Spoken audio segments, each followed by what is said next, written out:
فاعوذ باللہ من الشیطان الرجیم بسم اللہ الرحمن الرحیم عن معقل بن یسار قال قال رسول اللہ صلی اللہ علیہ وسلم تزوج الودود الولول دفانی مکاثر بکم الامم رواہ ابو داؤد والنسائی۔ حضرت معقل بن یسار رضی اللہ تعالیٰ عنہ سے روایت ہے، وہ فرماتے ہیں کہ میرے آقا جی علی نبینا علیہ الصلوۃ والسلام کی ذات گرامی نے ارشاد فرمایا کہ محبت کرنے والی، بچے جننے والی عورتوں سے نکاح کرو، کیونکہ میں تمہاری کثرت کی وجہ سے امتوں پر فخر کروں گا۔ میرے آقا جی علی نبینا علیہ الصلوۃ والسلام کے اس فرمان عالی شان کے مطابق سب سے پہلی جو چیز ہمارے سامنے آتی ہے کہ جب تک میاں بیوی کے درمیان میں محبت نہیں، گھر میں سکون نہیں ہو سکتا۔ میاں بیوی کے درمیان میں محبت ہے تو گھر میں سکون ہے، گھر اور میاں بیوی آپس میں راضی ہیں تو پھر آگے بچوں کی پیدائش کا سلسلہ چل سکتا ہے۔ میں نے زندگی میں کئی افراد کو دیکھا ہے جو اپنی ازواج سے دور رہے۔ دنیا کے اندر ایک چیز سیدھی نہیں ہو سکتی، وہ ہے عورت، سیدھی نہیں ہو سکتی، اس کے اندر خم رہے گا، اور یہ فطرتی طور پر خم ہے اس کے اندر۔ تو پھر اس کے نتیجے میں ہم کیا کریں؟ ہمارے لیے حکم ہے حکمت عملی کا اختیار کریں، حکمت عملی اختیار کریں۔ جہاں پر بندہ تھوڑا سا نرم پڑ سکتا ہے وہاں پر تھوڑا سا اپنے آپ کو جھکا لے، نرم پڑ جائے، حکمت عملی کے تحت گھر کے امن سکون کو برقرار رکھے۔ اگر ہم کہیں نا جی وہ بالکل تیر کی طرح سیدھی ہو جائے گی، نہیں، وہ ٹوٹ تو جائے گی، مر تو جائے گی، لیکن وہ بالکل سیدھی نہیں ہوگی۔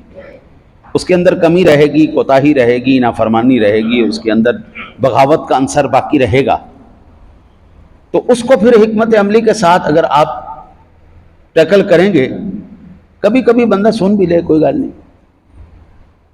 ضروری تو نہیں آپ وقت چڑھائی کر کے رکھیں، کبھی کبھی بندہ سن لے بات، وہ بھی خوش ہو جائے گی کہ ہاں میری بھی سنی جاندی، گھر میں سکون رہے گا، امن رہے گا، وہ بھی راضی رہے گی، آپ بھی راضی رہیں گے، آگے بچوں کا سلسلہ چلے گا۔ اگر گھر میں ایک دوسرے کی آپ نہیں مانیں گے تو گھر جہنم کا ایک گڑھا بن جائے گا، کوئی سکون نہیں رہنا۔ بندہ جتنا مرضی تھک کے آئے، محنت کر کے آئے، گھر میں آتے ساتھ ہی آگے جلاد بیٹھا ہو بیوی کی صورت میں تو بندہ پاگل ہو جائے گا، ڈپریشن کا مریض ہو جائے گا۔ ہر ویلے بچیاں دے ہوتے تو لانت ہے جی، کوٹ کٹائیات، ہر ویلے بانڈے کھڑکدے رہنے، بندہ خود پاگل ہو جائے گا۔ اسی لیے پہلا تو اس حدیث مبارکہ سے ہمیں یہ بات پتہ چلتی۔ دوسری بات ہمیں یہ پتہ چلتی ہے کہ اگر آپ نے شادی کرنی ہے کسی بیوہ سے تو اس کی پچھلی زندگی اس بات کی ہماز ہوگی کہ وہ گزشتہ زندگی اس کی کیسی رہی ہے، بچے زیادہ پیدا کرنے والی ہے، تابع دار ہے، صوم و صلاۃ کی پابند ہے یا نہیں ہے۔ تو اگر وہ تو سامنے آ جائے تو سبحان اللہ، پھر تو کیا بات ہے، پھر بندہ اسے کرے۔ لیکن اگر کنواری آ جائے تو پھر ہم کیسے پتہ کریں کہ وہ زیادہ بچہ پیدا کرنے والی اور محبت کرنے والی ہے؟ کنواری کا تو نہیں پتہ، تو اس کا پھر اس کی خاندان کی خواتین سے پتہ چلے گا، اس کی خاندان، اس کی خالہ، ماں، چاچی، پھوپھی، تائی، نانی، یہ سارے خاندان کی جو خواتین ہیں ان سے پتہ چلے گا ان کی گھریلو زندگی کیسی ہے۔ جیسی ماں کی طبیعت ہوگی اکثر بچیوں کی طبیعت ویسی ہوتی ہے۔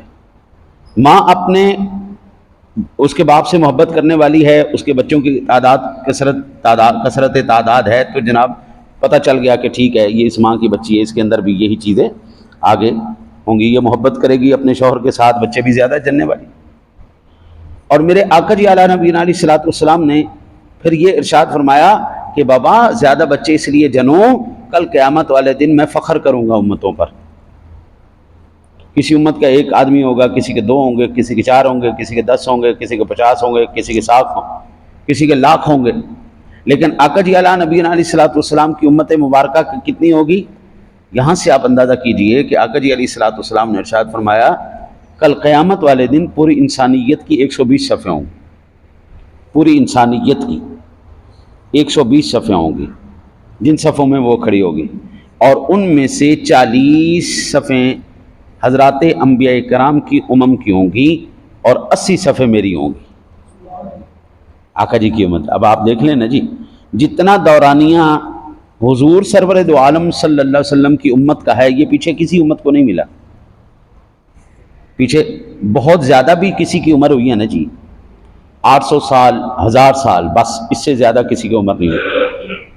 بہت زیادہ آپ لگا لیں تو 1050 سال تک ایک بندہ زندہ رہا. 1050 سال تک. حضرت سیدنا نوح علیہ نبینا علیہ الصلوۃ والسلام کی عمر 1050 سال تھی. تو اس دور کے اندر 100 سال عمر تو ایم بچوں والی عمر تھی. 500 سال 600 سال 800 سال 1000 سال. اور آقا جی اعلیٰ نبینا علیہ الصلوۃ والسلام کی اب اس وقت امت مبارکہ 1450 سال گزر گئے آقا جی کی امت مبارکہ، اور مسلسل چل رہی ہے، اور یہ آگے تک چلتی رہے گی، کیونکہ ابھی حضور کا زمانہ ختم نہیں ہوا. حضور کا زمانہ تو تب ختم ہوتا نا کہ جب آپ کے بعد کوئی اور نبی آتا ہے. یہ زمانہ بھی حضور کا ہی زمانہ ہے. اکثر لوگ نا جی بدعت کا فتویٰ دیتے ہوئے کہتے ہیں جی حضور کے زمانے میں چونکہ یہ چیز نہیں تھی لہٰذا یہ بدعت ہے. میں پوچھتا ہوں میرے بابو، یہ زمانہ کس کا ہے؟ یہ کس نبی کا زمانہ ہے؟ اس زمانے کے اندر بھی لا الہ الا اللہ محمد الرسول اللہ ہی پڑھا جائے گا، اس کے علاوہ کوئی کلمہ نہیں پڑھا جائے گا. اس زمانے کے اندر بھی اشہد ان لا الہ الا اللہ وحدہ لا شریک لہ واشہد ان محمدا عبدہ ورسولہ ہی پڑھا جائے گا. یہ زمانہ بھی میرے نبی کا زمانہ. تو ہر ترقی، ہر چیز، ہر نئی جو ایجاد ہے وہ میرے نبی کے امتیوں کا کمال ہے. یہ جتنی بھی ایجادات ہو رہی یہ بدعت نہیں ہے، یہ حضور ہی کے زمانے کے اندر حضور ہی کی امت کے ہاتھوں سے یہ ساری ایجادات ہو رہی. یہ جتنی چیزیں بنائی کس نے بنائی؟ حضور کی امت، مسلمانوں نے بنائی ہیں نا، وہ سارے حضور کی امت ہی.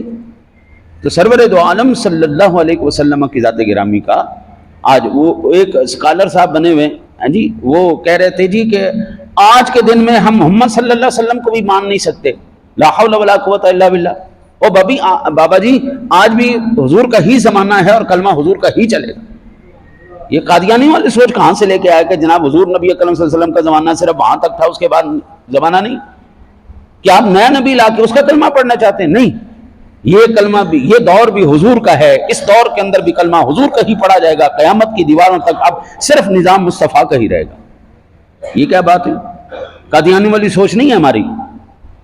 ہم اس بات کے قائل نہیں ہیں کہ کوئی نیا نبی آئے گا. ہم اس بات کے قائل ہیں کہ حضور آگے، ختم ہوگی بات. ما کان محمد ابا احد من رجالکم ولکن رسول اللہ وخاتم النبیین. بس ختم ہوگی بات، حضور تک ختم بات. کوئی نبی نہیں، کسی قسم کا کوئی نبی. کوئی اعتراض کرے عیسیٰ علیہ السلام آئیں گے تو وہ تو پہلے کے نبی ہیں. عیسیٰ علیہ السلام اگر قرب قیامت آئیں گے، یہ اعتراض کوئی کرے تو اس سے پوچھو وہ نئے نبی بن کے آئیں گے کہ پہلے ہی نبی تھے جو وہ آئیں گے؟ حضرت وہ پہلے نبی ہو چکے ہیں، ان کی شریعت امت آ چکی ہے. وہ آ کے اپنی شریعت اور امت نہیں آگے چلائیں گے، وہ حضور ہی کا کلمہ پڑھیں گے. کلمہ بھی میرے نبی کا پڑھیں گے اور امت بھی حضور کی ہی چلائیں گے. یہ نہیں ہو سکتا کہ وہ آنے کے بعد وہ کہیں بھئی اب مسلمانی ختم، اب عیسائیت شروع. نہیں، ان کی امت کے اندر شراب اور سور حلال تھا، وہ حرام کریں گے حضور کی امت کے مطابق. لہٰذا یہ جو آج سوچ یہ پائی جاتی ہے بچے دو ہی اچھے یا بچہ ایک ہی اچھا، بالکل غلط یہ سوچ ہے. یہ سوچ بالکل قرآن و حدیث کی سوچ نہیں، یہ سرور دو عالم صلی اللہ علیہ وسلم کے حکم خلاف ورزی ہے. اللہ کے حبیب نے اس لیے آپ کو 4 شادیوں کی اجازت دی ہے. بھائی اگر ایک عورت 2 سے زیادہ بچہ نہیں پیدا کر سکتی، مر جائے گی، تو دوسری شادی کرو. سمجھ سکتے ہو کرو، تیسری کرو. ہاں جی، لیکن یہ جب تک ہمارے زمانے کی اور خواتین، ہماری ماؤں نے 10 12 14 بچے پیدا کی، کوئی نہیں، کچھ نہیں ہوا، ٹھیک ٹھاک، اللہ کا کرم رہا ہے. ہم خود 14 بہن بھائی، اللہ کا کرم رہا ہے. اس وقت میری 8 بہنیں زندہ ہیں، ان کے بھی آگے 8 10 بچے ہیں. اللہ کا کروڑ شکر ہے، کچھ بھی نہیں ہوا. ہماری ماؤں نے بچے جنے، ہماری خواتین بچے جنتی. ٹھیک ہے، تو یہ کثرت سے بچے پیدا کرنا اور مسلمان پیدا کرنا، یہ اللہ کے نبی کو خوش کرنا ہے. آقا جی فرماتا ہے اس دن میں خوش ہو جاؤں گا. رہی بات یہ کہ ان کو پالیں گے کیسے، ان کو پڑھائیں گے کیسے، تو اللہ وحدہ لا شریک نے یہ ذمہ داری آپ کی نہیں لگائی پالنے کی، کھلانے کی. رب کہتا ہے میں رازق کو میں پوری کروں گا.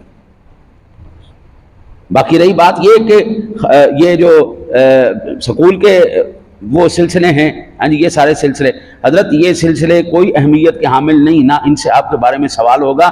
یہ ضرور پوچھا جائے گا اپنی بیٹی کو نماز سکھائی تھی کہ نہیں سکھائی تھی، قرآن سکھایا تھا یہ نہیں سکھایا تھا، یہ جو دین ہے یہ سکھائے، شرم و حیا سکھائی تھی کیا نہیں سکھائی تھی، یہ ضرور سوال ہوگا۔